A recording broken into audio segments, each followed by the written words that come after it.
우리 수원 꿈꾸는 교회 성도 여러분 정말 반갑습니다. 저는 합동신학대학원 대학교에서 기독교 교육을 가르치고 있는 이동열 교수입니다. 합동신학대학원 대학교가 어디 있는지 혹시 아십니까? 네. 우리 수원 우리 꿈꾸는 교회 정말 가까이 있거든요. 오늘 차로 오는데 한 15분 막히는데도 별로 안 걸렸거든요. 우리 이웃 사촌입니다. 네. 정말 반가운 마음으로 왔고요.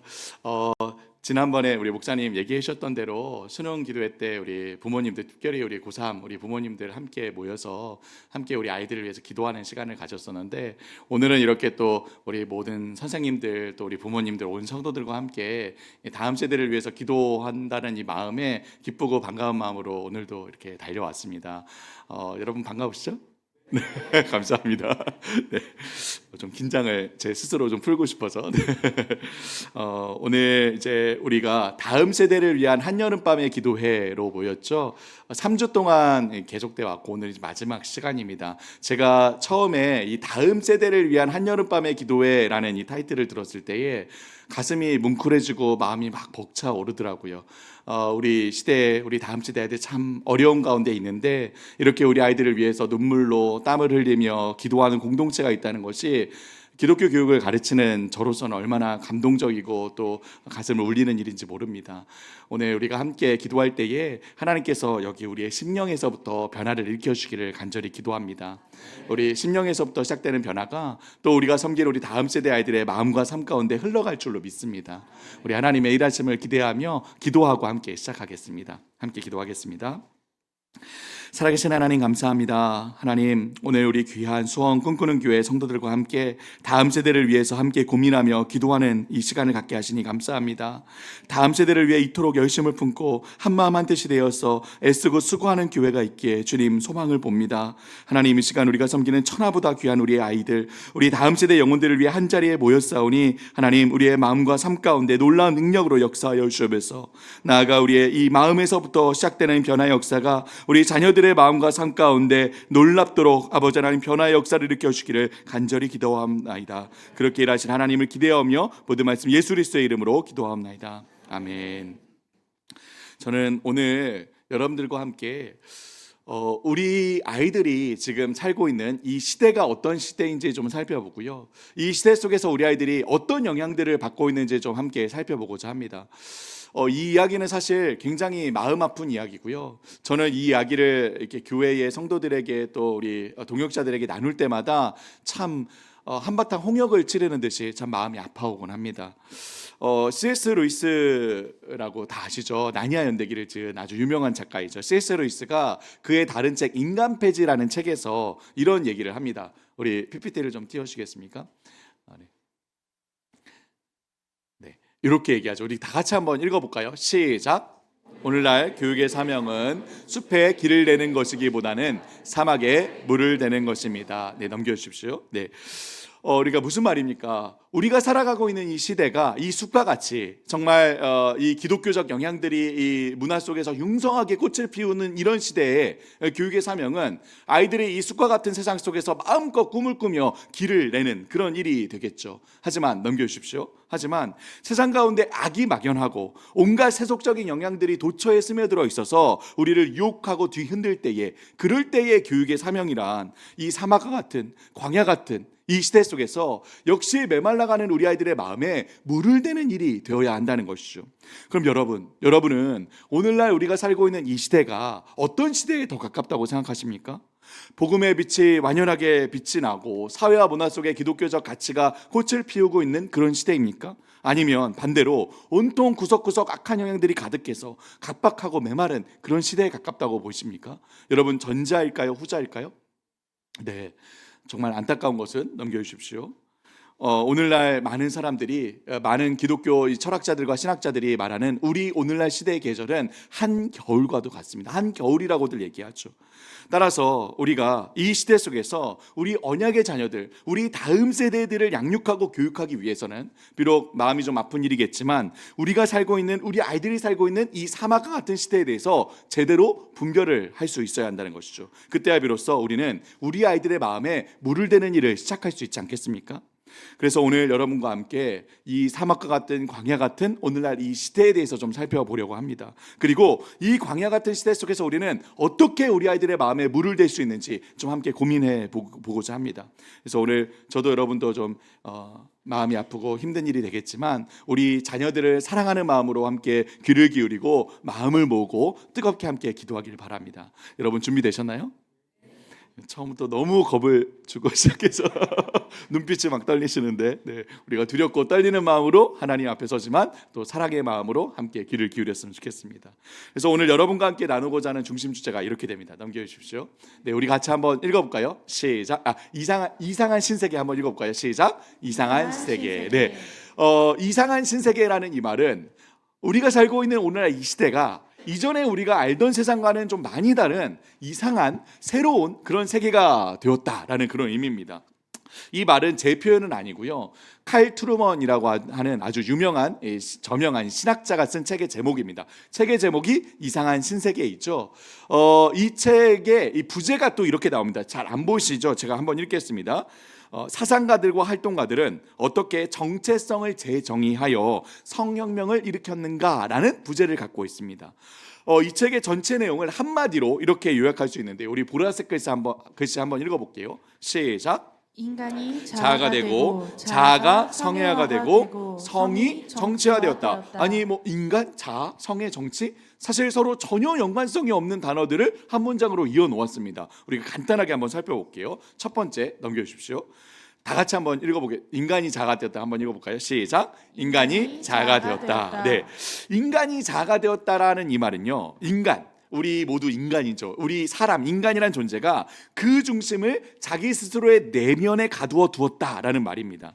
물론 우리에게는 내면 세계가 있습니다. 우리 모두 인격적 존재이고 자아를 가진 존재들이죠. 하지만 본래 성경적인 관점에 의해서 우리의 자아는 오직 하나님과의 바른 관계에서만이 제대로 이해될 수 있죠.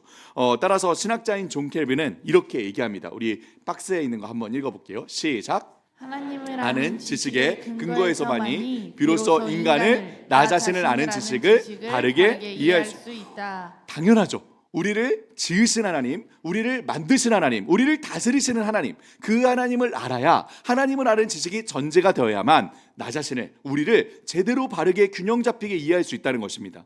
그런데 이 세상은 그런 하나님을 끊어내 버렸다는 거예요. 그런 하나님을 배제시켜 버렸습니다. 오직 나의 내면에 내가 원하는 자아를 각자 추구하고 있다는 것이죠. 오롯이 나 자신에게만 충실한 겁니다. 그래서 나의 모든 생각과 감정과 나의 모든 행동을 객관적인 진리가 아닌 어떤 나의 정신과 내면에다가 끼워 맞추겠다는 것이죠. 그래서 결국 누구도 나를 방해할 수 없는 나만의 성을, 나만의 자아를 각자 만들어 가겠다, 찾아가겠다라는 것입니다. 넘겨주십시오. 또 한번 넘겨주십시오. 이러한 관점의 전환으로 인해서 이제 사람들은 더 이상 자기 자신이라는 존재를 다른 사람들과의 관계 속에서, 이 세상과의 관계 속에서, 궁극적으로 하나님과의 관계 그 큰 틀 속에서 보지 않게 되었습니다. 그저 자유로운 존재인 내가 내 내면의 소리를 잘 귀 기울여 듣고 그것을 각자 나의 정체성으로 삼으면 된다라고 생각을 한다는 것이죠. 이런 관점에서 교육은 무엇입니까? 우리가 교육이라고 할 때 우리 아이들에게 마땅하고 바른 것들을 잘 가르쳐서 아이들의 마음과 삶을 잘 형성시키고 잘 바른 길로 인도하는 것, 그게 교육 아닙니까? 그런데 오늘날 교육의 목적은 그저 아이들 각자 자기가 느끼고 생각하는 것들을 외부로 잘 표현해내도록 돕는 일에 되었어요. 그게 교육이라는 것이죠. 그래서 이제 학교나 사회가 우리 아이들에게 뭔가 바른 것들을 잘 가르치려고 하지 않습니다. 오히려 아이들을 바른 방향으로 잘 이끌고 성장시켜야 한다기보다 오히려 각자 개개인이 가지는 다양한 느낌과 생각들을 온전히 표현하고 발휘하도록 돕는 일. 여러분 저를 한번 따라해 주시겠어요? 자아실현. 요즘 우리 아이들 가장 많이 하는 단어이죠. 자아실현. 자아실현 시켜주는 일이 곧 교육이라는 거예요. 교육. 여러분 또 이런 관점에서 성장이란 무엇입니까? 우리가 한 사람이 성장한다, 성숙한다라고 할 때 무엇이 성장한다라고 얘기하죠? 무엇이 성숙하는 것입니까? 인격과 성품이 자라나서 개인의 욕망과 욕심은 절제하고 서로를 사랑하고 섬기는 그런 벌추, 덕성을 갖추어가는 것을 성숙한다, 성장한다라고 하지 않습니까? 그런데 오히려 오늘날의 세대는 반대가 되었어요. 무엇이 성장입니까? 오히려 반대로 자기의 진정한 욕망과 욕심을 내 내면 속에서 찾고 이것을 아무런 방해 없이 자유롭게 펼쳐내는 것, 곧 자아 실현하는 것이 성장하는 것이라고 생각한다는 거예요. 완전히 관점이 뒤바뀐 것이죠. 그죠? 여러분, 우리는 이러한 우리 시대의 변화된 관점을 우리 주에서 너무나도 쉽게 발견할 수 있습니다. 하나 넘겨주십시오. 우리 아이들이 어렸을 때부터 즐겨보는 이런 디즈니 픽사 애니메이션들 여러분 다 아시죠? 저희 딸들도 저랑 이 애니메이션을 다 같이 봤는데요. 여러분, 이 애니메이션들이 한결같이 무슨 메시지를 전하고 있습니까? 핵심적인 이야기가 무엇이죠? 제가 이 애니메이션 대사를 그대로 한번 읽어드릴게요. 이런 얘기를 합니다. 행복은 네 안에 있는 거야. 뭘 생각하고 고민해? 그냥 느끼면 돼. 과거에 얽매이지 마. 네 마음이 원하는 소리를 따라가. Let it go, let it go. 네, 죄송합니다 여러분. 깨꼬리 같은 목소리가 아니라 죄송합니다. 무슨 뜻입니까? 그냥 놔둬, 내버려둬. 네가 하고 싶은 대로 해. 그죠? 대부분 다 너를 얽매는 모든 것들은 다 벗어버리고 뒤로 던져버리고 네가 진정으로 원하는 것을 찾아라. 그러면 행복을 이룰 수 있을 거다라고 생각한다는 거예요. 여러분, 또 우리 청소년들이 늘 귀에 꽂고 듣는 K-팝 아이돌 노래 가사도 마찬가지입니다. 여러분, 또 제가 노래 가사를 그대로 읽어드릴게요. 최신곡들만 모아놨습니다. 여러분 들어보십시오. 너의 내면의 소리에 귀를 기울여. 난 나야. 누구도 나를 막을 수 없어. 진짜 나를 찾아. 인생은 오직 한 번뿐이야. 네가 하고 싶은 것을 해. 난 절대 끌리지 않는 것에 끌려가지 않아. 내 뜻대로 내 맘대로 살 거야. 여러분, 이게 다 실제 노래 가사들이거든요. 이러한 우리 시대의 정신이 애니메이션, K-팝뿐만 아니라 모든 매체를 통해 영화에, 드라마에, OTT 시리즈물에, 유튜브 영상에 반복해서 끊임없이 우리 마음에, 우리 다음 시대의 마음에 쏟아지고 있다는 거예요. 여러분, 이런 오늘날의 시대 속에서 오늘날 사람들이 살아가는 인생의 목적은 더 이상 하나님의 영광이나 하나님의 나라에 있지 않습니다. 믿지 않는 사람들뿐만 아니라 믿는 사람들도 마찬가지라는 것이죠. 각자 자기의 자아를 찾아서 실현시키는 것, 내 모든 생각과 감정과 의지를 아무런 제한 없이 적극적으로 표현하며 사는 것이 모든 사람들이 갖고 있는 인생의 목적이 되었다는 거예요. 내 내면의 소리에 귀를 기울이는 것, 내가 진정으로 욕망하는 것, 바라는 것을 찾아내는 것, 그리고 그것을 마음껏 발현해내고 성취하는 것, 이것이 오늘날 우리 시대의 정신이며 모든 사람들이 동일하게 갖고 있는 인생의 목적이 되었습니다. 여러분, 이러한 자아에 대해서 변화된 시각을 가리켜서 버클리 대학의 유명한 사회학자이죠, 로버트 벨라라는 교수는 이렇게 얘기합니다. 여러분, 저를 한번 따라해 주시겠습니까? 표현적 개인주의. 표현적 개인주의. 한 번 더 따라해 주시겠어요? 표현적 개인주의. 표현적 개인주의. 적극적으로 표현해내는 개인주의라는 것이죠. 그죠? 로버트 벨라 교수는 이 표현적 개인주의에 대해서 이렇게 이야기합니다. 여러분, 글씨가 작아서 잘 안 보이시면 이 핸드아웃도 있습니다. 다 같이 한번 읽어보겠습니다. 시작. 표현적 개인주의는 각 사람이 개별성을 실현할 수 있으려면 반드시 밝히거나 표현해야 하는 감정과 직관에 특유한 핵심이 있다고 주장하는 신념이다. 여러분, 무슨 말입니까? 아까 이야기했듯이 지금까지 우리는 내가 생각하고 느끼는 것들을 다 표현하며 살지는 않았습니다. 나보다 큰 세상 속에서 주위 사람들의 관계 속에서 나를 이해하며 비록 내가 생각하고 느끼는 것들이 있어도 다 표출하고 표현하지는 않았다는 것이죠. 물론 우리 내면이 때로는 외부 세계와 갈등을 겪을 때가 있죠. 하지만 결국에는 나를 둘러싼 이 세상과 다른 사람들과의 관계 속에서 절제하는 가운데 진정한 나를 찾아가는 과정으로 생각을 했습니다. 그런데 이제는 그게 아니라는 거예요. 이제는 내가 원하고 생각하고 느끼는 것들은 반드시 표현해내야 하며 아무런 경계 없이 표출해내야만 한다라고 생각한다는 거예요. 표현적 개인주의라는 것이죠.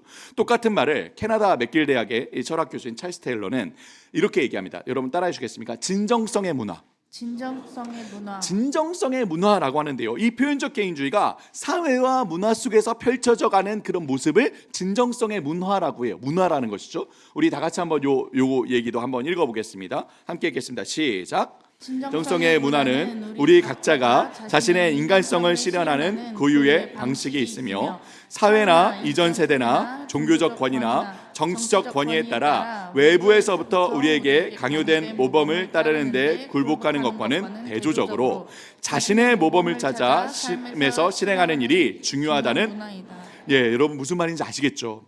아까 이야기했듯이 예전에는 나라는 존재를 나를 둘러싼 관계의 틀 속에서 이해했다고요.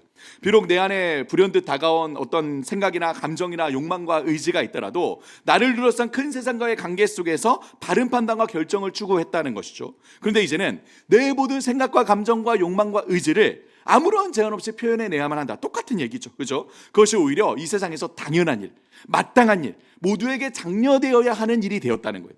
그렇게 이제는 주위의 어느 누구도, 부모도 교사도 어느 누구도 그 개인의 욕망과 의지를 막을 수 없으며, 심지어는 국가나 나라도 이런 모든 개개인들의 욕망을 다 보장해 주어야 한다라고 얘기한다는 것이죠. 요즘 우리 아이들 말로 여러분 그런 말 들어보셨습니까? 찐이야. 들어보셨어요? 찐이야? 네, 진심이야, 정말이야, 진짜야. 그죠? 우리 아이들 말로 찐이야, 찐이야. 네, 죄송합니다, 여러분. 네, 그러면 다 그것을 받아들여주고 격려하며 인정해 주어야 한다라고 생각한다는 거예요. 여러분 요즘 방송에서 넘겨주십시오. 여러분 요즘 방송에서 인터넷 온라인 세계에서 부캐 문화가 인기를 끌고 있는 거 다 아시죠? 젊은 사람들 사이에 부캐 문화가 인기를 끕니다. 그 이유가 바로 여기에 있습니다. 무엇입니까? 내 안에 나를 다 담을 수가 없는 거예요. 내 안에 수많은 생각과 감정과 이 욕망과 의지들이 있는데, 나라는 이 육체를 가진 단일 존재 안에는 그 모든 것들을 담아낼 수가 없죠. 그죠? 그러니까 계속해서 나라는 존재 이외에 여러 계정들을, 여러 부캐들을, 여러 자아들을 만들어내는 것이죠. 어디에요? 온라인 세계 안에. 나의 모든 생각과 감정과 욕망을 표현해내 여러 존재들을 계속 만들어내는 거예요. 여러분 예전에는 이런 모습을 우리가 어떻게 보았습니까? 뭐라고 생각했습니까? 어떻게 보았죠? 예전에는 이러한 모습을 병리적인 현상으로 보았어요. 여러분 뭐라고 합니까? 우리가 정신분열증, 정신병이에요. 그죠? 나라는 존재가 있는데 여러 존재들을 계속 만들어내는 거예요. 정신이 분열된 거죠. 정신분열증이죠. 근데 이제는 더 이상 이 현상이 병리적인 현상이 아니라는 거예요. 이제는 너무나도 자연스러운 현상이고 모두가 바라고 욕망한 일이 되었다는 거예요. 모든 나를 표현해내고 실현시켜야만 하는 그런 시대가 되어가는 겁니다. 여러분 우리가 잘 아는, 넘겨주시오, 80년대 유행했던 그룹 시인과 촌장을 아십니까? 네, 여기 고개를 끄덕끄덕 하시는 분들은 나이가 네, 시인과 촌장 다 아시죠? 시인과 촌장의 대표적인 곡이 무엇입니까? 가시나무. 그렇죠? 우리 같이 한번 불러볼까요? 가시나무. 시작. 내 속엔 내가 너무도 많아. 예배당에서 언제 유행가요 불러보겠습니다, 여러분. 네, 내 속엔 내가 너무도 많아. 그죠? 내 속에, 그렇죠, 내가 너무도 많은 거예요. 그죠? 내 속에 수많은 생각과 감정과 욕망들이 있습니다. 그런데 이전의 모든 이런 노래나 혹은 드라마나 또 실제 사람들의 삶도요, 내 속에 있는 이런 고뇌들을 얘기하지만 그걸로 끝이 아니었어요. 그때 모든 이 드라마나 또 영화나 뭐 노래나 또 사람들의 삶도요, 어땠습니까? 내 속의 고뇌를 얘기하지만 그 고뇌하는 마음을 풀어내며 이 세상 속에서, 이 다른 사람과의 관계 속에서 풀어내는 가운데, 실존적으로 고민하는 가운데 진정한 나를 찾아가는 과정이라고 생각했죠. 그런데 오늘날은 어떻죠? 오늘날 우리 변화된 시각을 우리 최신, 우리 가장 인기 있는 우리 아이돌 그룹이죠, BTS 다 아시죠? 네, 방탄소년단 다 아시죠? BTS의 아이돌이라는 곡을 보면 또 알 수가 있습니다. 우리 이 BTS의 아이돌 우리 같이 한번 불러보겠습니다. 네, 시작. 네, 여러분 우리 다음 세대를 사랑하며 네, 우리 아이들이 듣는 음악에도 관심을 기울여 주십시오. 네. 제가 여러분을 대표해서 한번 불러보겠습니다. 네, 좀 연습을 했는데 여러분 아마 인생의 최초이자 마지막으로 신학교 교수가 랩을 하는 모습을 보실 수도 있을 것 같은데 한번 불러보겠습니다. 자, 내 속 안엔 몇십 몇백 명의 내가 있어. 오늘 또 다른 날 맞이해. 어차피 전부 다 나에게 고인보다는 그냥 달리네. 러닝맨 브라. 네, 감사합니다. 박수 쳐주시고. 네, 그래도 여러분 손발 이렇게 움켜잡고 계셨죠? 네, 오늘 더 이상 랩은 없습니다. 걱정하지 마십시오. 네, 여러분 여기 한번 보십시오. 우리 가사가 뭐라고 나옵니까? 내 속 안엔 몇십 몇백 명의 내가 있어. 가시나무 가사하고 똑같아요, 그죠? 내 속엔 내가 너무도 많아. 내 속 안엔 몇십 몇백 명의 내가 있어. 근데 그 다음 뭐라고 하죠? 우리 같이 한번 읽어볼까요? 시작. 오늘 또 다른 날 맞이해. 어차피 전부 다 나에게 고인보다는 그냥 달리는. 네, 여러분 변화된 시각이 보이십니까? 이제는 더 이상 고민하지 않겠다는 거예요. 뭘 눈치를 보냐는 거예요. 그냥 달려가라는 것이죠. 그 모든 것이 다 나인데 매일매일 그런 다른 날을 맞이하며 그냥 받아들이고 주저할 필요 없이 달려나가라. 그죠? 다 표현하며 구현하며 살아라. 이게 오늘날 우리 시대의 정신이라는 것이죠. 자, 이처럼 우리 시대는요, 인간, 그러니까 다른 사람들과 이 세상과 궁극적으로 하나님과의 그 관계의 틀 속에서, 균형 있는 관계 속에서 나를 이해하는, 나의 자아를 이해하는 그런 총체적인 관점에서의 인간이 아닌 이 세상, 다른 사람들, 하나님 모든 관계는 다 끊어버리고 자기 자신을 그 마음의 중심에 둔 채 그 내면의 자기 존재를 매몰시켜버린 무엇이요? 자아만 남은 세상이 되었다는 거예요. 인간이 자아가 되었다는 거죠. 인간이 자아가. 그리고 그 결과 이전에는 존재하지 않았던 아주 이상한 현상들이 우리가 살아가는 세상에 펼쳐지기 시작합니다. 바로 인간이 자기 내면 안에 매몰되어서 덩그러니 자아만 남아버리자 이 세상을 이전과는 완전히 다른 시각으로 바라보며 이전과는 완전히 다른 이상한 신세계로 변화시켜 가는 거예요. 그 대표적인 현상이 바로 두 번째입니다. 우리 같이 한번 이 자아가 성애화가 되었다 읽어볼까요? 시작. 자아가 성애화가 되었다. 네. 인간이 자아가 되자 자아가 성애화가 됩니다. 이게 무슨 말이냐? 네. 여러분 모두 잘 아시듯이 오늘날 이 성이란 이슈요. 뭐 성 정체성의 문제이든 혹은 성적 지향, 뭐 이 동성애의 문제든 이런 성이란 이슈가 우리 시대에 아주 뜨거운 아주 첨예하게 대립하는 핫 이슈가 되어 있는 거 다 아시죠? 정치적으로나 사회적으로나 심지어 종교적으로도 진영과 진영을 나누는 아주 핫 이슈가 되어 있습니다. 그런데 칼 트루먼은 이런 겉으로 드러나는 어떤 이슈와 현상의 심층에는 근원적인 대립점이 있다라고 얘기하는데요. 바로 오늘날 이 성이란 이슈, 성 정체성이든 뭐 동성애의 문제이든 이 성이란 이슈가 우리 시대에 있도록 뜨거운 감자로 떠오르고 있는 근본적인 이유는 무엇에 있다고요? 여러분 저를 따라해 주겠어요? 표현적 개인주의. 표현적 개인주의에 있다는 거예요. 표현적 개인주의. 칼 트루먼은 오늘날 이 성에 대한 이슈의 근본적인 문제는 단순히 우리가 지금까지 금지해왔던 어떤 성적인 표현들을 경계선을 조금씩 넓혀서 더 많은 성적인 표현들을 포함시키는 것이 문제가 아니라는 거예요. 그게 문제의 핵심이 아니라는 거예요. 그럼 문제의 핵심은 무엇이라고요? 우리 다 같이 한번 요 이야기 좀 길지만 여러분 핸드아웃도 있습니다. 함께 한번 읽어보겠습니다. 시작. 요약하면 성혁명은 단순히 전통적 성윤리를 일상적으로 침해하는 경향이 커지는 것이나 심지어 용인할 수 있고 용인할 수 없는 성행동의 경계를 적당히 확장하는 것을 의미하지 않는다. 그보다 성혁명은 이와 같은 성윤리의 개념 자체를 전면 거부한다. 그리고 이러한 사실을 이해하려면 우리는 성혁명이 표현적 개인주의의 특징을 매우 선명히 나타내는 현상임을 이해해야 한다. 개인의 내면 정체성을 성적 욕망을 기준으로 혹은 성 정체성을 기준으로 정의하기에 진정한 인간이 되기 위해 이 성적 욕망, 성 정체성을 실현하는 일을 허용해야 한다. 여러분 무슨 말입니까? 경계선을 조금씩 넓혀가는 게 문제가 아니라는 거예요. 그럼 뭐가 문제죠? 무엇이 문제입니까? 이 경계선이 오늘날 우리 시대의 사회에 아예 사라져버린 게 문제라는 거예요. 없다는 거예요. 경계선이. 그죠? 성이라는 이슈에 대해서 그것의 진심이라면, 그것을 정말 원한다면, 바란다면 그럼 모든 것이 다 괜찮은 세상이 되었다는 거예요. 여러분 무엇입니까? 바로 표현적 개인주의죠. 그렇죠? 자신이 진심으로 욕망하는 것이라면 무엇이든 표현하고 실현시켜야 한다. 이 표현적 개인주의 신념을 뿌리로 하여서 성혁명이 일어났다는 거예요. 그렇게 이제는 단지 무엇이 옳고 그르냐 넘겨주십시오. 무엇이 옳고 그르냐, 어떤 행동을 허용시킬 것인가 금지시킬 것인가 기준이 없다는 거예요. 기준이 사라졌어요. 오로지 남은 기준은 딱 하나죠. 무엇입니까? 무엇이죠? 해당 당사자가 그것에 동의하느냐 동의하지 않느냐의 여부만 남았다는 거예요. 그래서 오늘날 혼전 성관계든 결혼 혹은 비혼이든 동거든 혼외 출산이든 불륜이든 외도든 동성애든 성전환이든 모든 성에 대한 이슈에 대한 윤리적 가치 판단의 기준이 우리 사회에 존재하지 않습니다. 물론 지금 뭐 아동성애라든지 동물성애라든지 이런 변태적인 부분에까지 제한이 사라지진 않았지만 사실 표현적 개인주의 신념에 의하면 이미 경계선은 없는 것과 마찬가지죠. 모든 기준은 오로지 하나, 뭐라고요? 무엇이라고요?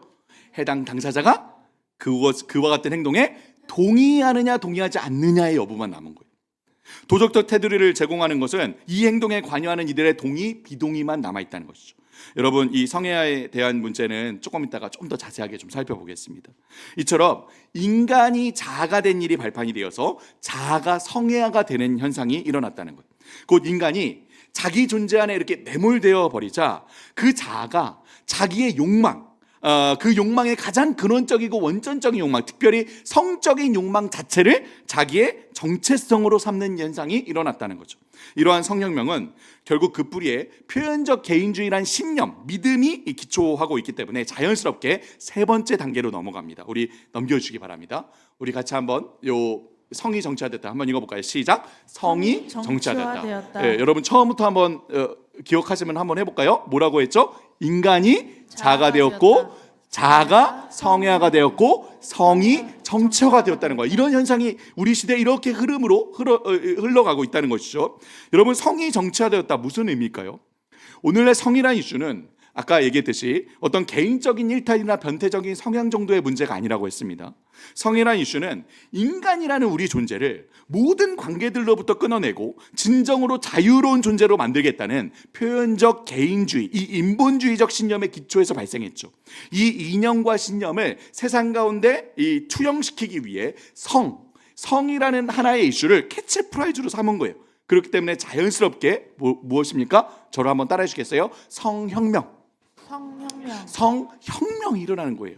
이전에 사람들이 알고 있었던 모든 성에 대한 관념과 규제와 전통을 다 뒤집어 엎어버리는 혁명을 일으켜야 하며, 이것을 위해서는 대중들을 사로잡고 사람들을 변화시키기 위한 정치적인 활동이 반드시 병행된다는 것이죠. 그래서 트루먼은 다음과 같은 모든 현상들이 오늘날 사람들의 생각을 끊임없이 사로잡고 변화시켜 간다라고 얘기합니다. 우리 같이 한번 읽어볼게요. 함께 하겠습니다. 시작.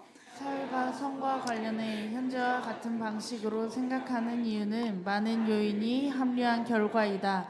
경구 피임약은 성을 출산과 분리하는 작업을 저렴하고 손쉽게 만들었다.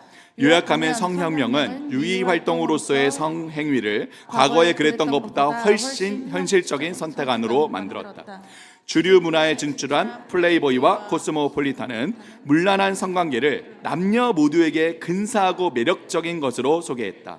무과실 이혼의 부상은 결혼을 정서적 유대로 격하. 하나 더 넘겨주십시오. 계속해서 읽겠습니다. 시작. 페미니즘 수사학은 자기의 몸과 섹슈얼리티에 대한 여성의 통제를 주장했다. 인터넷은 외설물에 대한 접근성을 크게 확대했으며 더 많은 사람이 외설물을 이용하면서 외설물에 전통적으로 수반된 사회적 낙인은 줄어들었다. 드라마, 시트콤, 심지어 상업 광고도 성을 무료로 즐길 수 있는 오락으로 소개했다. 이 목록은 갈 수 있지만 상황은 분명하다. 철학부터 과학기술과 대중문화에 이르는 일련의 복합적 요소들이 우리가 성에 대해 직관적으로 생각하는 방식을 형성한다는 것이다. 네, 여러분 어떤 신념을 자기의 믿음으로 품고 있는 사람은요, 그 믿음의 눈으로 세상을 바라보고 그 신념대로 세상을 변화시키고자 합니다. 여러분 이거는 우리 기독교인들도 마찬가지예요. 우리는 기독교 신앙, 이 성경에서 얘기하는 기독교 신앙을 우리의 믿음으로 갖고 있는 자들이고, 그렇게 우리는 복음의 눈으로 세상을 바라보고 그 복음으로 세상을 변화시켜 가기를 바라죠. 그죠? 네. 아멘? 아멘. 네, 감사합니다. 네, 아멘이시죠? 네, 그렇죠. 네. 그런데 우리뿐만이 아니라 이 인본주의자들, 이 표현적 개인주의 신념을 가진 이들도 마찬가지라는 거예요. 이들도 이 신념을 가진 이들 역시 그들의 신념대로 세상을 바라보며 그들의 신념대로 세상을 변화시키기를 간절히 바라고요. 넘겨주십시오. 모든 정치적인, 학문적인, 사회적인, 문화적인 노력들을 동원해서 이 세상을 그 신념으로 물들이기 위해 힘을 쓰고 있다는 거예요. 특히 이들은 이 성이라는 하나의 이슈를 자신들의 신념을 세상 가운데 관철시키기 위한 핵심적인 전략으로 삼고 있기 때문에 사회 전방위적으로 성혁명을 일으킨다고요. 과학과 기술, 학문, 교육, 정치, 경제, 미디어, 문화, 상업, 광고 등등 전방위적인 모든 활동을 동원해서 우리가 기존에 생각해왔던 성에 대한 모든 관점을 직관적으로 완전히 변화시키는 혁명을 일으키고 있다는 것이죠. 여러분 정말 안타까운 것은 여러분 이 혁명이 오늘날 우리 시대에 먹혀 들어가고 있을까요? 먹혀 들어가지 않고 있을까요? 여러분 어떻게 생각하십니까? 완전히 먹혀 들어가요. 완전히. 그래서 불과 10년 전, 불과 5년 전만 해도 우리가 성적으로 완전히 불합리하고 옳지 않았다라고 일반적으로 모두가 생각했던 그 모든 일들이 오늘날에는 어떻게 해요? 너무나도 자연스럽고 너무나도 오히려 권장되고, 특별히 우리 젊은 사람들 라이프 스타일에는 오히려 적합한, 딱 맞는 그런 일들이 벌어지고 있다는 것이죠. 우리가 알게 모르게 이전과는 완전히 다른 어떻게 해요? 이상한 신세계가 되어가고 있다는 거예요. 특히 여러분 이 세속적인 인본주의자들이 자신들의 신념을 세상에 관철시키기 위해 핵심적인 전략으로 삼은 분야가 있습니다. 아까 이슈는 성이라고 말씀드렸죠. 분야가 있어요. 여러분 어디일까요? 어느 분야일까요? 여러분 무엇이라고 생각하십니까? 이 세상을 사로잡고 자신의 신념대로 뒤바꾸기 위해 반드시 장악해야 하는 영역이 있죠. 어느 분야입니까? 네, 여러분 무엇입니까? 넘겨주시죠. 바로 교육입니다. 교육. 여러분 그런 말 있지 않습니까? 사회를 변화시키고 싶다면, 세상을 뒤집고 싶다면 어떻게 해요? 젊은이들의 마음을 사로잡아라. 그죠? 다음 세대 우리 젊은이들의 마음을 사로잡으면 어떻게 해요? 한 세대 만에 자연스럽게 변하는 거예요, 세상. 인본주의자들도 이 세상을 자기의 신념에 따라 변화시키기 위해 의도적으로, 전략적으로 교육의 영역을 끊임없이 변화시켜 갑니다. 여러분 그래서 오늘날 우리 교육의 현장 속에서 얼마나 빠른 속도로 이런 변화들이 일어나는지 아시는 분은 아실 거예요. 여러분 우리 아이들 교육과정 중에 여기 보이시죠? 창체라고 있는 거 다 아시죠? 창체. 창의적 체험 학습, 창의적 체험 활동, 줄여서 우리가 창체라고 합니다. 이 창체는 우리 아이들 뭐 어떤 활동들을 하느냐, 뭐 예전에 제가 학교 다녔을 때만 해도 CA, HR 이런 학급 활동, 특별 활동 이런 시간이에요. 그걸 개편해서 창체로 바꾼 거예요. 이 시간에 우리 아이들이 자율 활동, 진로 활동, 봉사 활동, 동아리 활동, 특별 활동 다양한 활동들을 합니다. 그런데 이때 우리 아이들에게 어떤 내용들을 핵심적으로 가르치느냐 이런 내용들을 가르쳐요. 이 5가지 교육 우리 함께 한번 읽어볼까요? 시작. 학생이 인권조례, 자기결정권 교육, 나다움 교육, 비판의식 교육, 환경보호, 생태교육 이런 교육들을 가르친다는 거예요. 여러분 넘겨주십시오. 여러분 어디에서 영향을 받아서 우리 한국의 교육이 이렇게 변화될까요? 한국의 교육은요 지금까지 계속해서 미국, 유럽 이런 서구의 교육의 흐름을 그대로 따라옵니다. 미국이든 유럽이든 서구의 교육에도 이전에 없었던 또 3가지의 교육이 근간을 이루고 있는데요. 이 3가지죠. 여러분 한번 읽어보시겠습니까? 3가지 교육 시작. 성교육, 정치교육, 생태교육. 이 3가지의 교육이 이 서구의 교육의 근간이 되고 있어요. 파운데이션이에요. 이 교육을 정리하자면 이 그림처럼 볼 수 있습니다. 각자 자기 자신을 중심으로 해서 나 자신과의 관계를, 그리고 다른 사람과의 관계를, 이 세상과의 관계를 세우고자 하는 교육이죠. 성적인 자기결정권을 중시하도록 하여서 자아 정체성을 키우는 교육을 하고요. 성교육을 시키고요. 선동가들을 분별할 수 있도록 비판의식을 심는 교육을 시키고요. 환경을 중시하고 동물들의 권리를 높이는 이런 생태교육을 시킵니다. 이 교육이 사실 이름만 조금씩 바뀐 거예요. 이름만 조금씩 변화되었지 우리나라에도 똑같이 들어와서 창체 시간에 다 배우고 있는 거예요. 학생인권조례, 자기결정권, 나다움, 비판의식 교육, 생태교육, 자연보호, 생태교육 다 창체 시간에 똑같이 배우고 있는 교육들이라는 거예요. 여러분 그런데 이 교육이요 정말 우리 아이들을 바르게 잘 키울 수 있는 그런 교육일까요? 여러분 겉으로 볼 때는 그럴 듯해 보이지만 이 교육에 매우 중대한 문제가 있습니다. 여러분 무슨 문제일까요? 이 교육, 자아교육, 관계교육, 자연교육 이 교육의 중심에 누굴 두자는 겁니까? 중심에 누굴 두자는 거죠? 나를 주자는 거예요. 각자 자기 자신이. 그죠? 넘겨주십시오. 하나님은 없습니다. 당연하죠. 뭐 공교육에 하나님이 어디 있겠습니까? 학교 교육에 하나님이 어디 있겠습니까? 하나님은 철저하게 배제시켜 놓고 스스로를 바라보게 하는 정체성 교육을 시키고 자아교육을 시키고 하나님 없이 다른 사람과의 관계를 세우고자 하는 교육을 시키고 하나님 없이 이 세상과의 관계를 재구성하는 교육을 시킨다는 거예요. 하나님을 배제하고서 각자 자기 자신이 중심에 선 채 모든 관계를 재구성한 사실은 모든 관계를 다 끊고 단절시키는 교육을 하는 거예요. 여러분 넘겨주십시오. 우선 성교육이요. 성교육은 성교육이지. 여러분 성교육 해야죠. 우리 아이들 성교육 잘 시켜야 됩니다. 우리 성경적 성교육 우리 또 교회에서 우리 가르치잖아요, 그렇죠? 성교육 가르쳐야 됩니다. 그런데 이 성교육이 왜 자아정체성 교육입니까? 성교육은 성교육이지 성교육과 내 자아정체성과 무슨 연관이 있죠? 무슨 연관이 있죠? 우리 지금까지 살펴봤죠? 이 성교육 각자 자기 자신의 어떠한 욕망과 욕구라도 특별히 이제 성적인 욕구이죠. 이 욕구를 제한 없이 마음껏 발산하도록 해줘야 우리 아이들이 마음껏 그 성적인 욕구를 발산할 수 있도록 해야 비로소 건강한 자아를 세울 수 있다라고 교육을 시키는 거예요. 여러분 저를 한번 따라해 주시겠습니까? 성애화로. 다시 한번 따라해 주십시오. 성애화로. 자아정체성을 세운다. 네, 성적인 욕망으로 정체성을 세우는 교육을 하는 거예요. 정체성을 세우는 이 성교육을 조금 이따가 좀 더 자세하게 살펴볼게요.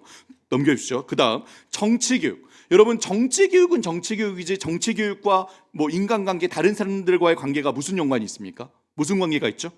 그렇게 관계교육을 시키는 거예요. 어떻게 해요? 다른 사람과의 관계에서 누구도 나를 선동하지 못하도록 철저하게 비판의식을 갖고 판단하도록 가르칩니다. 어떤 권위도 인정하지 않아요. 모든 외부의 소리는 철저하게 비판하도록 가르치는 거예요. 나 스스로 모든 판단의 주체이자 기준이 되도록 가르치는 거죠. 넘겨주십시오. 여러분 우리 아이들 사이에 이런 말들이 유행했던 거 다 아시죠? 무엇입니까? 어쩔 TV, 저쩔 TV, 안물, 안궁, 뇌절, 우짤래미, 저짤래미, 쿠쿠루 삥뽕 여러분 들어보셨어요? 네. 우리 아이들 사이에 이 말들이 유행했었잖아요. 아시죠? 이게 무슨 뜻인지 아십니까? 어쩔 TV? 어쩌라고 TV나 봐. 저쩔 TV? 저쩌라고 TV나 봐. 안물? 안 물어봤어. 안궁? 안 궁금해. 뇌절? 아 몰라. 우짤래미? 우짜라고. 저짤래미? 저짜라고. 쿠쿠루 빙뽕 무슨 뜻일까요? 쿠쿠루 빙뽕? 아 몰라 이런 뜻이래요. 네. 여러분 왜 우리 아이들 사이에 이런 말들이 유행할까요? 이게 우리 시대 정신이, 그죠? 이게 우리 시대의 정신인 거예요. 안 듣겠다. 시끄럽게 터들지 마. 안 물어봤어. 안 궁금해. 내 맘대로 내 뜻대로 할 거야. 이게 우리 시대의 정신이고, 이 표현적 개인주의가 우리 시대의 정신인 거죠. 그리고 그것을 우리 아이들이 미디어뿐만 아니라 학교에서도 배우고 있다니까요. 여러분 넘겨주십시오. 끝으로 생태교육. 겉으로는 고상하게 이 환경을 보호해야 된다, 자연을 지켜야 된다, 기후변화에 관심을 가져야 된다. 맞습니다, 여러분. 기후 변화 너무 심각하고요. 오늘 뭐 요즘에도 비 너무 많이 내리고 그래서 이 수해도 있고 참 너무 심각하잖아요. 우리가 관심을 가져야 돼. 하지 말란 얘기가 아니에요. 그런데 왜 우리 시대가 이렇게 환경을 보호하고 생태를 지켜야 된다고 얘기할까요? 그 이유와 동기가 무엇일까요, 여러분? 생태 교육에서 반복해서 나오는 표현이 있어요. 아마 여러분들 스타벅스에서 커피를 마시거나 아니면은 공익 광고를 보시면 이 동일한 문구를 또 들으실 수 있을 거예요. 무엇입니까? 지속 가능한 미래. 들어보셨죠? 지속 가능한 사회. 여러분 왜 환경과 생태를 보호해야 됩니까? 왜요? 왜 보호해야 된다고 하죠? 그래야 지속 가능하기 때문에. 그렇죠? 그래야 인류가 결국엔 내가 이 환경 파괴와 기후 변화로 인한 멸종을 면하고 지속적으로 생존할 수 있기 때문이라는 거예요. 여러분 왜 보호해야 됩니까? 내 생존을 위해서. 그렇죠? 나를 위해서입니다. 결국 생태 교육도 이기적인 동기로 세상을 도구화한 결과밖에 되지 않는다는 것이죠. 근데 여러분 우리는 정말 한번 생각해 봐야 합니다. 하나님 없이 정말 우리가 균형 잡힌 바른 자아 정체성 교육을 시킬 수 있습니까? 하나님 없이 정말 이웃과의 올바른 그런 균형 잡힌 관계를 이룰 수 있습니까? 하나님 없이 정말 자연을 아끼고 관리하려는 진정한 마음의 동기를 일으킬 수 있습니까? 아니요. 하나님 없이는요 무엇밖에 안 남는다고요? 넘겨주십시오. 무엇밖에요? 나밖에 안 남는 거야. 나밖에. 그래서 자기밖에. 그러니까 결과적으로 극단적인 개인주의, 극단적인 집단주의로밖에 우리 시대는, 우리 세상은 흘러갈 수밖에 없다는 거죠. 그러니 오늘날 우리 시대에 자아교육을 하면 할수록 사회의 개인주의는 팽배해지고요, 관계교육을 하면 할수록 이 사회의 혐오와 다툼이 팽배해지고요, 전쟁이 난무하며, 생태교육을 아무리 시켜도 결국 환경과 기후는 지속적으로 파괴될 수밖에 없는 겁니다. 여러분 넘겨주십시오. 성교육에 대해서 조금 더 설명을 하겠습니다. 여러분 이 성교육에서 우리가 너무나도 잘 아는 한 인물이 나오죠. 정신분석학의 아버지 누구입니까? 너무 우리 소원꿈꿈교회 수준이 너무 뛰어나십니다. 네. 지그문트 프로이드 여러분 다 들어보셨죠? 정신분석학의 아버지거든요. 사실 모든 교육학과 인간발달학 이론의 기초를 놓은 사람이 이 지그문트 프로이드예요. 정신분석학 이론입니다. 여러분 이 프로이드는 이렇게 얘기합니다. 이 정신분석학의 아버지 프로이드는 사람의 자아, 이 에고라고 하는 이 자아가 어떻게 형성된다라고 주장을 하느냐, 바로 인간의 본능과 욕구. 이 프로이드는 특별히 이 욕구의 원천을 바로 성에 대한 욕구라고 보았죠. 이게 프로이드의 이론인 거예요. 그래서 이를 리비도 혹은 이드라고 하죠. 프로이드는 이 성적인 본능, 리비도가 생길 때에 한 사람의 자아가 형성되기 시작한다라고 주장을 했어요. 그런데 이런 성적인 본능, 리비도가 생길 때에 슈퍼에고라고 하는 그 사회의 어떤 윤리와 규범과 도덕이 이 리비도, 성적인 본능을 계속 악마화하고 공격하면 자아가 죄책감을 쌓게 된다는 거예요. 그럼 자아가 이 죄책감 가운데 제대로 자라나지 못하고 굉장히 종속적인 미숙한 존재가 된다라고 주장을 했습니다. 누가요? 여러분 이동열 교수가 이렇게 얘기했다고 생각하시면 안 됩니다. 네, 프로이드가 이렇게 얘기했다고요. 그래서 유럽의 성교육은 이런 성적인 욕구, 이런 우리 청소년들의 성적인 욕구, 충동, 리비도를 더 이상 어떤 권위도, 뭐 부모나 학교나 사회나 어떤 누구도 결코 억제하거나 억누르거나 죄책감을 주어서는 안 된다라고 가르치는 거예요. 그럼 어떻게 하자는 거죠? 어떻게요? 그렇게 성교육을 시키는 거예요. 어떻게요? 내가 결정하도록, 자기가 결정하도록. 여러분 저를 한번 따라해 주겠습니까? 성적 자기결정권 교육. 성적 자기결정권 네, 교육. 성적으로 모든 상에 대해서 자기가 결정하도록 가르치는 교육을 시킨다는 거예요, 아이들에게. 네, 그래서 이렇게 말합니다. 뭐라고요? 너 성적인 욕구가 있니? 그러면 다른 사람에게 피해를 주지 않는 선에서 네가 결정해서 건강하게 즐기면 돼라고 가르치는 거예요. 즐겨라. 그죠? 아이들의 성적인 욕구를 막지 마라. 부모나 뭐 교사나 누구도 막지 마라. 그거 막으면 아이들 어떻게 해요? 제대로 자가 성장을 못 한다는 거예요. 아이들의 성적 지향, 뭐 남자가 여자에게 끌릴 수도 있지만 또 한편으로는 남자가 남자에게 성적으로 끌리든 여자가 여자에게 성적으로 끌리는 그 동성애도 막지 말라는 거예요. 왜요? 자기의 성적인 욕구가 그렇다는데 그거 막으면 자아가 형성을 잘 못한다는 것이죠. 자아가 형성이 안 된다는 것이죠. 물리적으로 우리에게 주어지는 성별, 우리가 영어로 뭐라고 합니까? 물리적으로 주어지는 성별 뭐라고 합니까? 영어로? 이제는 이게 단어도 우리가 생소해요. 왜냐하면 이런 단어를 이제 쓰지 않거든요. 뭐라고 합니까? 섹스라고 하잖아요. 물리적으로 우리에게 주어진 성별, 그죠? 근데 그 이외에 내가 인식하는 성별 뭐라고 합니까? 네, 이거는 잘 아시네요. 그러니까 바뀐 거예요, 오늘날 용어가. 여러분 제가 유학을 떠난 게 한 15년 전입니다. 15년 전에 미국으로 유학을 갔는데요. 미국에서 이제 뭐 이렇게 서류 같은 걸 쓰잖아요. 서류 같은 걸 쓸 때 저의 인포메이션, 정보를 쓰는데 거기에 그 공문서에 분명히 뭐라고 돼 있었냐면 섹스라고 돼 있었어요. 불과 15년 전만 해도요. 그리고 그 옆에 메일, 피메일 선택하게 되어 있었습니다. 불과 15년 전만 해도요. 근데 제가 미국에서 유학을 마치고 나올 때 되니까 바뀌었더라고요. 어떻게 되었을까요? 이제는 젠더라고 돼 있어요. 섹스가 아닌 젠더. 그리고 옆에 어떻게 돼 있을까요? 빈칸이에요. 내가 쓰게 돼 있어요.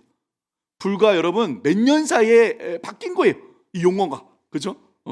여러분 제가 얼마 전에 텔레비전 프로그램을 봤는데 의사 선생님들이 나와서 막 이렇게 대화를 하는 프로그램이었어요. 근데 그 의사 선생님들이 나와서 그렇게 얘기를 하더라고요. 우리가 남자에서 여자로 여자에서 남자로 성을 바꾸는 수술을 뭐라고 얘기합니까?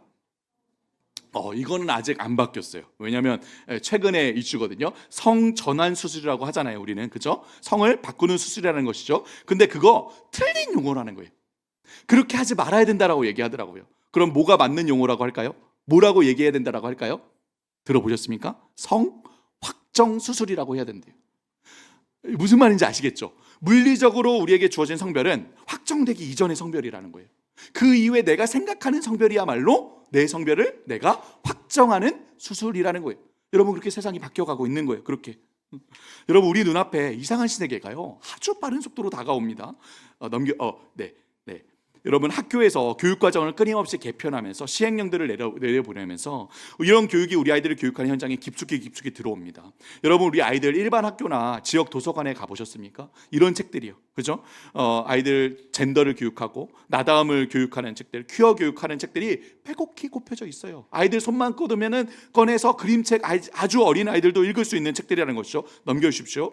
여러분 우리 아이폰, 스마트폰에 보면 이런 이모티콘이 있는 거 아십니까? 우리 아이들 아이폰만 사달라고 하죠. 그죠?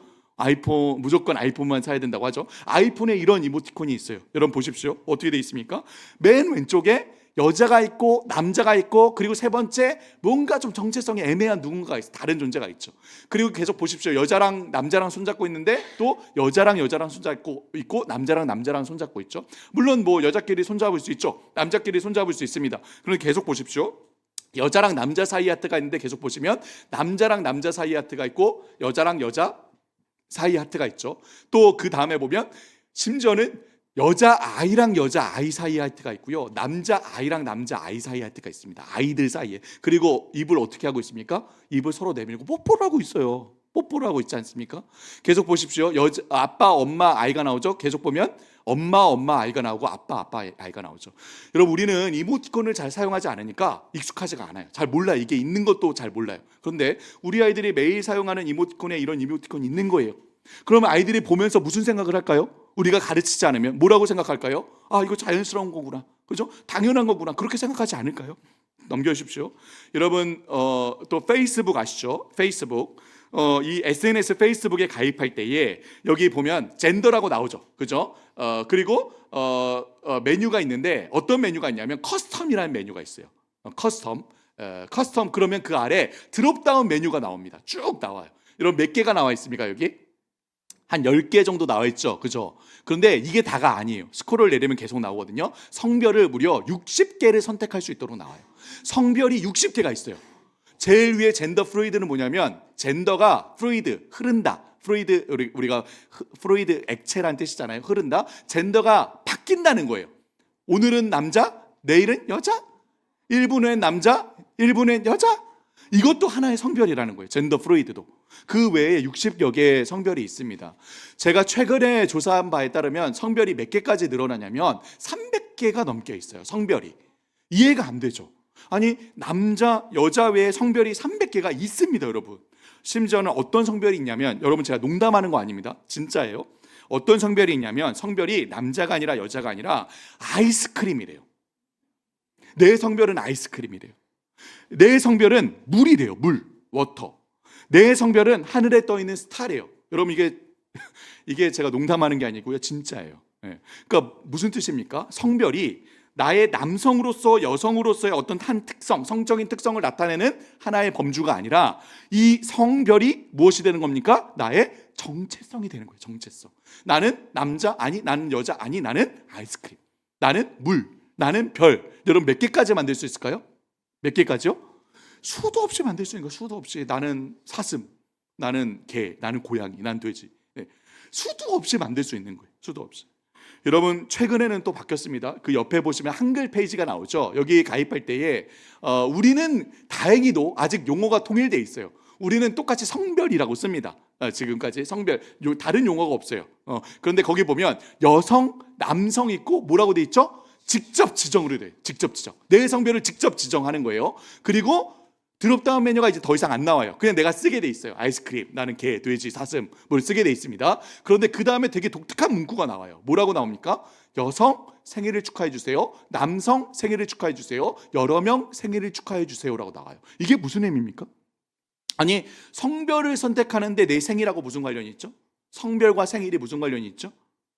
저는 아무리 생각해도 이렇게밖에 이해가 안 되거든요. 무엇이냐? 바로 지금까지 나는 남자였는데요, 이제 나는 여자가 되었어요. 새롭게 거듭난 나의 존재의 새로운 생일을 축하해 주세요. 나는 여자였는데 남자가 되었어요. 내 새롭게 거듭난 나의 생일을 축하해 주세요. 나는 아이스크림이 되었어요. 나는 개가 되었어요. 나는 고양이가 되었어요. 나의 새롭게 태어난 존재의 이 생일을 축하해 주세요. 그런 의미 아닐까요, 여러분? 여러분 이게 여기 이렇게 나오는 거예요, 이렇게. 우리 아이들이 가입할 때 이렇게 나오는 거예요. 넘겨주십시오. 몇 가지만 더 예를 들어볼까요? 오늘날 대학가에서는 남녀 구별이 없는 모두의 화장실이 늘어나고 있습니다. 여기 우리가 물론 우리 아이를 가지신 분들, 또 장애가 있으신 분들이 모두 편안하게 사용할 수 있는 화장실을 만들어야 되죠. 근데 맨 위에 어떤 그림이 있습니까? 여자가 있고 남자가 있고 가운데 한쪽은 치마, 한쪽은 바지를 입은 자가 있죠. 그죠? 이런 모두의 화장실이 늘어나고 있어요. 화장실 구분이 이제 없는 거예요, 대학가에서는. 그죠? 넘겨주십시오.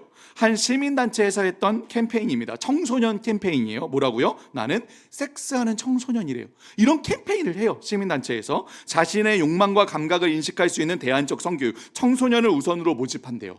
이런 캠페인을 합니다. 여러분 여기에 어린이가 들어가지 말란 법 있습니까? 청소년은 되고 어린이는 안 될까요? 여러분 넘겨주십시오. 여러분 혹시 라이오네시스라는 그룹이 있다는 거 아세요? K-팝 그룹이 있다는 거 아세요? 이 그룹은 아주 우리는 잘 모르죠. 근데 동남아에선 되게 인기가 많다고 해요. 이 그룹의 특징은 게이로 이루어진 그룹입니다. 게이들로. 그런데 이 노래 가사가 이렇게 나와요. 제가 한번 노래 가사를 읽어드릴게요. 비로소 내가 나로 사는 곳, 자정의 게이 클럽은 마이 홈. 세상을 구하는 걸로 치면 내 맞선임은 지저스. 난 태초부터 게이로 설계돼서 내 주께서 정했어. 이런 K-팝 그룹이 있어요. 이런 노래들을 부르고요. 넘겨주십시오. 여러분 우리나라 TV 프로그램 중에 이런 프로그램들이 있다는 거 아십니까? 남의 연애 메리큐어? 우리 이전에 뭐 우리 결혼했어요, 혹은 뭐 짝, 이런 연애 버라이어티 프로그램들 있잖아요. 이것도 마찬가지로 연애 버라이어티 프로그램입니다. 그런데 특징이 있죠. 남의 연애, 무슨 연애일까요? 남의 연애? 네, 남자들의 연애라는 거예요. 여기에 아주 훤칠하게 잘생긴 남자들만 쭉 서 있죠. 남자들끼리 나와서 연애하는 프로그램들을 하는 거예요. 그 옆에 메리큐어는 아주 복잡해요. 성을 전환한 여자랑 여자랑 하고 성을 전환한 남자랑 남자랑 사귀고 매 회차마다 이제 바뀝니다. 그래서 아주 복잡합니다. 이게 외국 프로그램이 아니라 우리나라 프로그램. 넘겨주십시오. 여러분 심지어는 우리 이제 겨울왕국 3가 이제 몇 년 후면 나오죠. 드디어 엘사가 여자친구랑 같이 연애하고 결혼한다는 시나리오를 쓰고 있대요. 네. 이거 보여줘야 됩니까? 나오면? 네. 넘겨주십시오. 여러분 이런 영향들이 우리가 알게 모르게 너무 가깝게 다가오고 있다는 거예요. 불과 몇 년 사이에 물밀듯이 들어오는 거예요. 우리 자녀들이 자라고 있는 이곳에 들어와서 완전히 다른 이상한 신세계를 만들어 갑니다. 심지어는 어떤 이들은 초등학교도 들어가지 않은 아이들이라도 성적인 욕구가 있으면 인정해 줘야 된대요. 그래서 어린아이들도 성적인 욕구를 즐길 권리가 있다라고 주장합니다. 그래서 실제로 이런 철학과 가치를 가진 많은 이 서구의 철학자들과 교육학자들이 소아성애자들이 많대요. 여러분, 이 사람은 누구냐? 바로 미셸 푸코입니다. 여러분 다 들어보셨죠? 현대 철학의 왕이라 불리는 사람입니다. 아주 유명한 철학자죠. 근데 이 사람 지금 죽었는데, 이 사람이 살아있을 때에 이 사람의 동료 철학자가 이 사람이 했던 일을 고발했어요. 기소르망이라는 다른 철학자가 뭐라고 고발했냐면, 이 미셸 푸코가 살아있을 때에 무덤가에서 7세에서 8세 정도 되는 그런 어린 소년들과 함께 돈을 주고 관계를 했다라는 폭로를 했어요. 그래서 뉴스에도 이렇게 나온 거죠. YTN 뉴스에도. 네. 푸코가 생전에 어린 소년을 성폭행하는 등 소아 성애자였다는 폭로가 나왔습니다. 더 타임즈는 푸코가 1960년대 말 튀니지에서 머물 때 8살에서 10살 된 소년들을 공동묘지로 불러 돈을 주고 성관계했다고 동료이자 저명한 프랑스 철학자 기소르망이 밝혔다고 보도했습니다. 기소르망은 이런 사실을 당시 프랑스 내 주요 언론들도 알고 있었지만 학교와 프랑스 사회 내에서 철학의 왕으로 통하는 푸코의 위상 때문에 보도를 꺼렸다고 주장했습니다. 네, 넘겨주십시오. 네, 여러분, 우리는 그렇게 생각하죠. 이 나쁜 놈, 그죠? 어떻게 그럴 수 있나? 이 순진한 우리 아이들을 꼬드겨서, 그죠? 어떻게 저렇게 할 수 있나, 그죠? 그런데 여러분, 이 사람들은요, 이게 결코 악한 행동이 아니에요. 이게 결코 나쁜 행동이 아닙니다. 왜일까요? 그게 자기 신념이거든요. 이 사회의 성적인 억압을 받고 있는 이 아이들을 내가 해방시켜서 자유를 부여해 주겠다는 거죠. 진정한 정체성을 찾게 해주겠다는 거예요. 사실 자기는 구원자예요. 해방자예요. 스스로 생각할 때는. 그죠? 이게 자기 신념이니 그 신념이 삶으로 드러나는 겁니다. 혼전의 청소년 어린이 성관계 괜찮다는 거예요. 동성애 괜찮다는 거예요. 성전환 괜찮다는 거예요. 소아성애도 괜찮다는 거예요. 여러분, 거기까지만 갈까요? 여기 보이시죠? 기준이 사라졌기 때문에 계속 나아갑니다. 뭐라고요? 2마리 고양이와 결혼한 여성이 나오고, 개구리하고 결혼하고, 돌고래랑 결혼하고, 반려견이랑 결혼하고, 염소하고 결혼하고, 이제 동물하고도 결혼한대요. 동물하고도 산대요. 넘겨주십시오. 심지어는 쿠션하고도 사랑에 빠지고 데이트를 하고 결혼식을 올리는 남성도 있습니다. 기준이 존재하지 않는 거예요. 다 각자 스스로 결정하는 것이죠. 각자 내면에서 추구하는 성적인 정체성, 욕망하는 성적 지향, 끝도 없이 나아갑니다. 여러분, 이게 그저 어떤 우스운 이슈, 어떤 변태적인 일부의 성향이라고 생각해서는 안 돼요. 여러분, 우리가 이 시대가 어떤 시대인지 제대로 알고 이것이 우리 아이들에게 어떤 영향을 끼치고 있는지 알아야 합니다. 제가 이런 이제 세미나를 한 교회에서 이렇게 전했는데, 세미나가 끝나고 나서 그 교회 장로님이 저를 찾아오셨어요. 그 장로님은 수서동에서 학원을 운영하시는 분이시거든요. 근데 그 장로님이 저한테 찾아오셔서 이렇게 얘기하시더라고요. 목사님이 오늘 한 이야기를 들으니 자기 학원에 어떤 초등학교 5학년 여자애가 본인한테 했던 이야기가 이제 이해가 된다는 거예요. 걔가 뭐라고 얘기했냐? 초등학교 5학년 여자애가 이렇게 얘기했대요. 선생님, 저는요, 제 방에 한쪽 벽을 너무 좋아해요. 그래서 이 벽에 제가 좋아하는 거 다 여기다 걸어놓고 붙여놨어요. 여기까지는 아무 문제가 없어요. 자기 방의 벽을 좋아할 수 있죠. 거기다가 좋아하는 거 걸어놓고 붙여놓을 수 있습니다. 여기까지 아무 문제가 없어요. 그 다음이 문제예요. 그 다음에 얘가 뭐라고 했냐? 그래서 선생님, 저는요, 이 벽하고 결혼해서 평생을 살 거예요 라고 했다는 거예요. 여러분, 이게 이해가 되십니까? 그러니까 이렇게 생각하는 거예요. 아이들이 단지 어떤 대상을 혹은 누군가를 좋아하는 마음과 그것을 성적으로 대상화를 삼을 수 있다는 것 사이에 구별을 못하는 거예요. 왜일까요? 세상이 그렇게 얘기하니까요. 이 시대가 그렇게 얘기하니까요. 그렇게 해야 너의 정체성을 찾을 수 있다라고 얘기하니까 아이들이 그렇게 시대의 정신에 어떻게 해요? 그루밍을 당하는 구루밍을. 넘겨주십시오. 여러분, 미국에서 프레거라는 교육단체가 있습니다. 여기는 기독교 단체가 아니라 일반 교육단체인데요. 여기서 작년에 한 다큐멘터리가 나와서 아주 굉장히 이슈가 되었어요. 디트랜스라는 다큐멘터리입니다. 이 다큐멘터리에서 아이들이 이제 자라가면서 청소년 시기가 되면 정체성에 대해서 고민하잖아요. 아이들이 크면서 나는 어떤 존재일까? 나는 어디에 소속되어 있을까? 나는 앞으로 무엇을 위해 어떻게 살아야 될까? 여러분, 저를 한번 따라해 주겠습니까? 정체성, 소속감, 목적의식. 여러분, 누구나 다 청소년 시기가 되면 이 세 가지를 고민해요. 이게 자아 정체성을 형성하는 단계이죠. 그죠? 내가 누구일까? 나는 어디에 소속된 존재이지? 나는 어디에 속한 존재이지? 나는 그래서 무엇을 어떻게 살아야 될까? 이런 세 가지를 고민한다고요. 그런데 아이들이 이런 고민들, 이런 질문들이 생길 때에 이 고민에 대한 답을 교회 공동체나 가정의 부모들과 대화하는 가운데 단시간 안에 바르게 확립해야 되는데 이런 고민과 갈등이 생길 때 아이들이 어디를 찾아볼까요? 어디에서 답을 구할까요? 어디에서 영향을 받을까요? 여기를 찾아보는 여기. 그죠? SNS. 틱톡, 텀블러, 아이들 많이 사용하는 그런 이제 있죠. 그죠? 그런 SNS를 찾아보는 거예요. 그런데 이 SNS를 찾아보면 여기에 어떤 메시지들이 가득 채워져 있죠? 어떤 메시지들이 우리 아이들에게 얘기하죠? 그렇게 이야기하는 거예요. 너 고민이 되는구나. 너 정체성이 흔들리는구나. 너 뭔가 좀 혼란스럽니? 너 혹시 여자 아니야? 너 혹시 남자 아니야? 너 혹시 동성애자 아니야? 너 그거 커밍아웃 해야 돼. 너 그거 밝히고서 너 그거 세상 하는데 커밍아웃 해야 돼. 그래야지 너의 정체성을 세울 수 있어. 이렇게 얘기하는 거예요.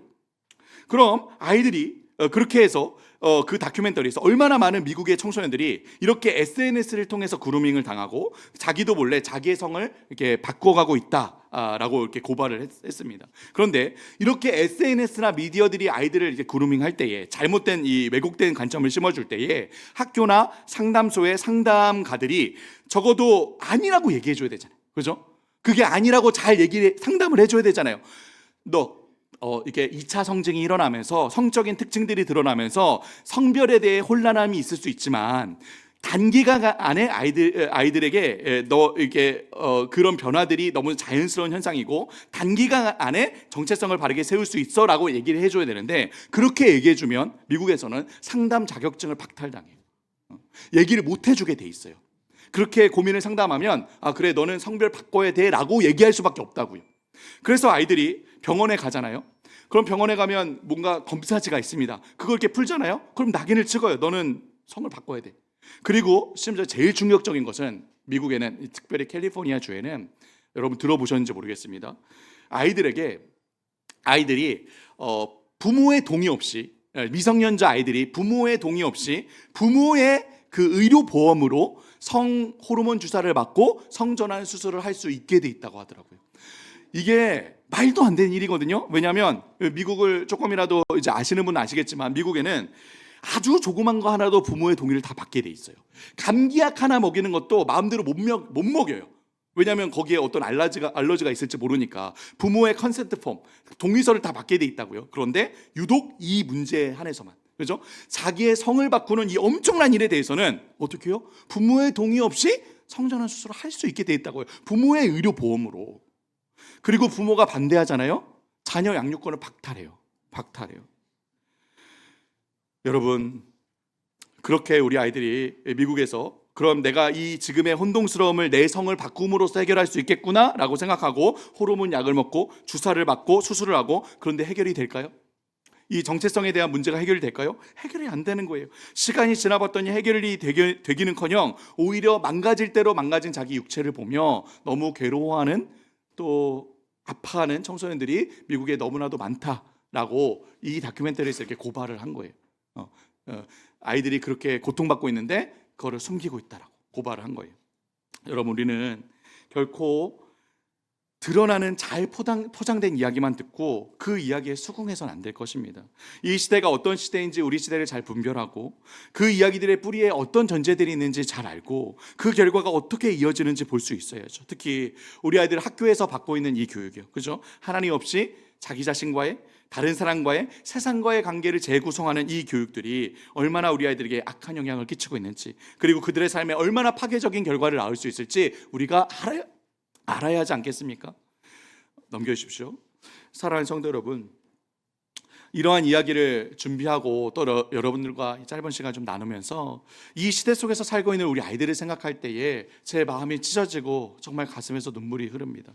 여러분도 저와 같은 심정이라고 생각해요. 여러분, 우리는 이 시대 속에서 어떻게 해야 됩니까? 우리 아이들을 이렇게 세상의 제자들로 이 시대 정신의 희생자들로 이렇게 내버려 둘 수밖에 없는 걸까요? 오늘날 이 시대 속에서 우리가 정말 우리의 언약의 자녀들을 신앙으로 가르치기 위해 무엇이 필요할까요? 정말 고뇌하고 기도하게 됩니다. 사랑하는 여러분, 우리는 절대로 이러한 지극히 자기중심적인 우리 시대의 정신이 계속해서 우리 아이들의 마음에 뿌려지고 심기고 자라도록 결국 그들의 삶에서 열매로 드러나도록 방치해서는 안 됩니다. 우리는 각자 자기 자신이 스스로의 주인이라고 얘기하는 오늘날 이 시대의 정신에 맞서서 우리 다음 세대에게 누가 우리의 왕인지 누가 우리의 주인인지 반드시 가르쳐야 하지 않겠습니까? 각자 자기 자신의 내면의 목소리를 따라 자기의 생각과 판단과 결정을 따라 모든 것들을 표현하며 살라는 이 시대 정신에 맞서서 우리가 누구의 목소리에 귀를 기울여야 하는지, 우리가 누구의 뜻을 따라 살아가야 하는지 가르쳐야 하지 않겠습니까?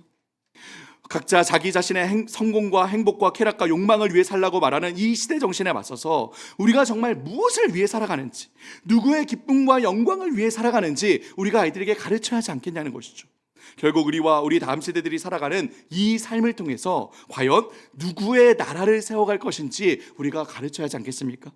여러분, 이것이 우리가 치열하게 우리 다음 세대를 위해 싸워야 하는, 여러분 저를 한번 따라해 주시겠습니까? 마음의 싸움, 주권의 싸움, 영적인 전쟁. 네, 여러분, 전쟁입니다. 전쟁. 세상이 말하듯이 우리의 주권은 각자 나 자신에게 있는 것이 아니라는 것이죠. 넘겨주십시오. 우리 주권은 바로 누구에게 있습니까? 우리의 왕 대신 하나님께 있지 않습니까? 우리 주권을 가지신 우리의 왕, 우리 하나님을 향한 뜨거운 사랑과 열정이 우리 가슴에, 우리 다음 세대의 마음에 세워져 있어야 한다는 것이죠. 여러분, 우리는 세상이 말하듯이 우리 자아의 중심을 자기 내면에 두고 내가 보기에 옳은 대로, 내 소견에 옳은 대로, 내 프레임대로 보고 판단하며 살아가는 자들이 아닙니다. 여러분, 우리는 모든 진리와 지식의 기준을 어디에 두고 살아가는 자들이죠? 하나님의 말씀에 두고 살아가는 자들이 하나님의 말씀, 그죠? 우리 다음 세대의 마음에 이 하나님 말씀에 대한 전적인 신뢰와 믿음이 세워져 있어야 한다는 것이죠. 이 말씀을 내상과는 아무런 관련이 없는 저 고대 근동 지역의 어떤 고문서 정도로, 혹은 내가 신앙생활을 위한 혹은 죽어서 천국 가기 위한 가이드북 정도로 여기도록 해서는 안 된다는 것이죠.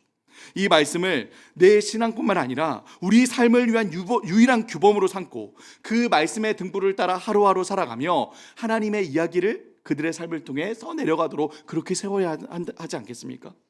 끝으로 우리는 그저 우리의 성공과 행복과 쾌락과 욕망을 위해 살아가는 자들이 아닙니다. 그렇게 자기 욕망을 따라 자기 왕국을 세워가는 자들이 아니라는 것이죠. 여러분, 우리는 누구라고요?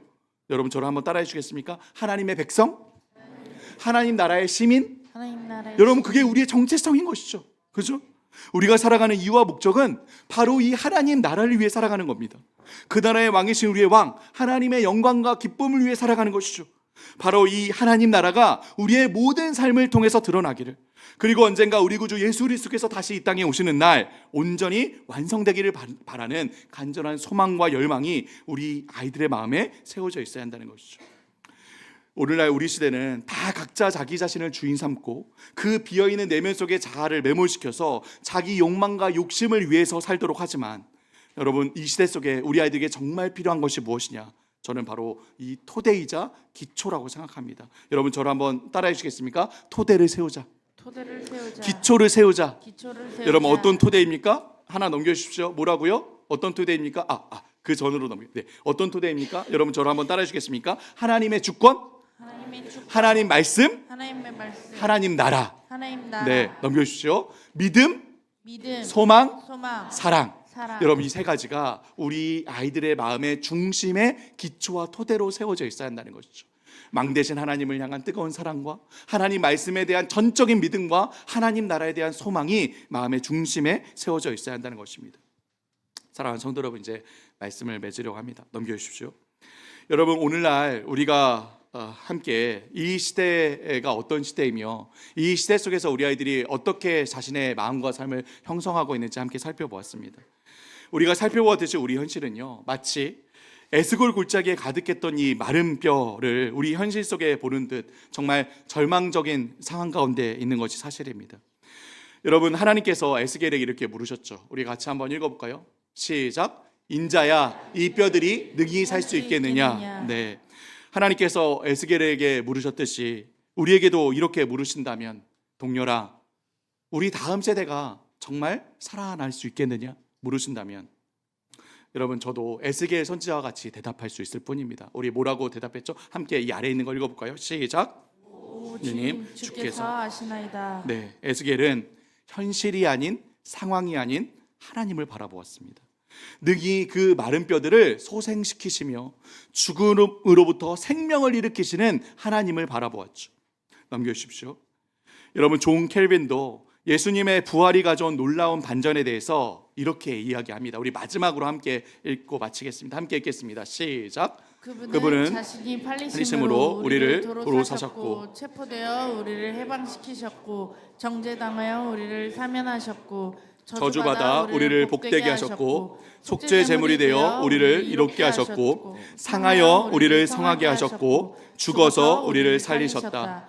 그래서 그분을 통해 격분이 순해지고 진노가 가라앉고 어둠이 환해지고 두려움이 진정되고 멸시가 멸시되고 빚이 탕감되고 수고가 가벼워지고 슬픔이 낙으로 변하고 불운이 행운으로 바뀌고 역경이 쉬워지고 무질서의 질서가 잡히고 분열이 화합되고 굴욕이 고상해지고 반역이 평정되고 위협이 주눅들고 매복이 발각되고 공격이 역공당하고 병력이 퇴각당하고 전투가 격퇴되고 전쟁이 무찔러지고 복수가 응징되고 고문이 고통당하고 저주가 저주받고 나락이 나락에 떨어지고 지옥이 얼어붙고 사망이 사망하고 필멸이 불멸로 변한다.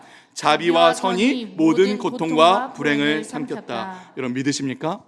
여러분 우리 구주 예수 그리스도께서 우리에게 가져오신 이 부활의 능력을 믿으십니까? 아멘. 여러분 시대는 어두울 수 있으나 하나님께는 어두움이 없습니다. 칠흑같이 어두운 시대일지라도 하나님께서는 그리스도의 십자가와 부활의 복음으로 세우신 교회를 통해 하나님의 영광을 찬란하게 드러내시는 줄 믿습니다. 오 주님, 주님께서 아십니다. 그렇게 우리 역시 우리의 시선을 하나님께 고정하고 모든 소망을 하나님께 두고 하루하루 나아갑니다. 지금도 살아계시며 역사하신 하나님께서 반드시 우리의 마음과 심령 가운데 일하실 것이며 바로 여기 우리의 심령으로부터 시작되는 변화 역사를 통해 우리 다음 세대를 변화시키실 줄 믿습니다. 우리 함께 찬양 한 곡 부르고 우리 다음 세대 아이들을 위해서 마음을 모아 함께 기도하겠습니다.